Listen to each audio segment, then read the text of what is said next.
Buen día, Víctor Hugo. No tengo dudas que todos aquellos que leímos este fin de semana la extraordinaria nota de Alfredo Zayat, publicada por Página 12 y titulada La conducción política del poder económico, no podemos expresarle más que nuestra gratitud por la claridad, por la honestidad y por el coraje al decir. Una síntesis extraordinaria desde donde desmenuzar lo que significa hoy el poder económico, a qué juega, cómo jugó en su historia, hacia dónde va, y a partir de ahí las funciones con el gobierno nacional. Cristina dijo, es el mejor análisis que he leído en mucho tiempo. Por tanto, no hace falta aclarar nada más. Quiero entonces simplemente sumar alguna reflexión con la única intención de ampliar el debate. Y la primera reflexión que quiero sumar es en relación a esta advertencia que hace Zayat con toda claridad, donde nos dice que el desarrollo nacional al que aspira el gobierno, el capitalismo con otras bases al que aspira el gobierno, tiene una limitación clara. ¿Y cuál es esa limitación? El sector empresarial con el que el gobierno quiere construirlo. Zayat dice, es un mundo empresarial concentrado que desde hace más de 40 años ha combatido contra el proyecto de desarrollo nacional. Es una renovada invitación a un sujeto social que se resiste a construir un sistema económico de estas características. Esto es clarísimo.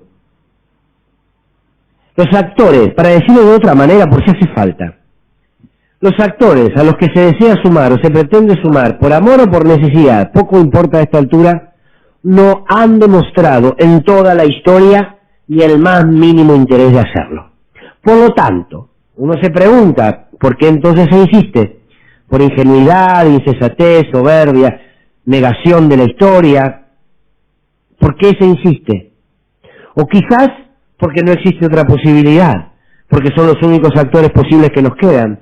Y ahí entonces se advierte una enorme carencia que tenemos, en términos generales, por supuesto, como país, que es la ausencia de una burguesía nacional. Por tanto, la necesidad urgente de construir una burguesía nacional, ese poder que concentra los grandes medios de producción y que apuesten al país y que entiendan que su crecimiento va de la mano del crecimiento del país y no que quieran construir un crecimiento propio de su capital a costa del sufrimiento de su pueblo. Se necesita construir nuevos sujetos sociales y políticos, sujetos políticos solidarios, comprometidos con el país y no solo sujetos consumidores o empresarios comprometidos apenas con el mercado y sus intereses. Zayat agrega, para Techín, por ejemplo, el salario es un costo y no es un factor es un factor dinámico de la economía del mercado. Insisto, más claro imposible. Y agrega en referencia a ese sector del empresariado que estaba sentado junto a Alberto el 9 de julio. Es un poder económico conservador, ideologizado al extremo y contaminado de los lugares comunes de la ortodoxia económica, conducidos políticamente por Techín y Clarín, que son además antiperonistas y que están obsesionados patológicamente con Cristina Kirchner. Ambos, Techín y Clarín, se han convertido en la conducción política de ese espacio ideológico. Bien, más claro esto realmente es imposible. Desafío a cualquiera con argumentos veraces que pueda contrarrestar estos dichos de Zayat. La pregunta entonces, que es inevitable, es, ¿podemos construir un modelo económico con aquellos que ideológicamente, pero además desde una ideología visceral, no les interesa en lo más mínimo hacerlo? Seamos más claros aún por si hace falta. Este sector del empresariado invertiría su fortuna en destruir el gobierno antes que invertirla para construir un país más justo. ¿Por qué entonces querer incluirnos en un todos que es irrisorio?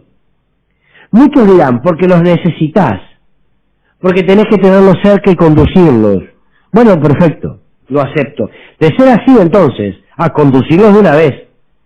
El Estado debe conducir al mercado, o el Estado tarde o temprano pierde su esencia, y con ella el respeto de su pueblo. Y esto termina en la derrota de la política sobre el mercado. Claro, un Estado conduciendo al mercado significa un Estado dispuesto a confrontar en pos de los intereses de su pueblo. ¿Por dónde es el camino posible? Bueno, también le da la respuesta Alfredo Zayat. La pospandemia en la economía, dice, requerirá ampliar la base social de la alianza con el sector privado, incluyendo las pymes, cooperativas, emprendedores, firmas recuperadas, empresas de la economía popular. ¿Qué tal? Extraordinario. Ni más ni menos que un sujeto político marginado o sostenido con pinzas por el modelo. Pero ahí están las claves para construir esa nueva economía. Ojalá el gobierno esté a la altura, ojalá como sociedad estemos a la altura de estos nuevos desafíos, que de no asumirlo jamás seremos mejores, que de no asumirlo repetiremos la historia una y otra vez. La columna de Fernando Borroni.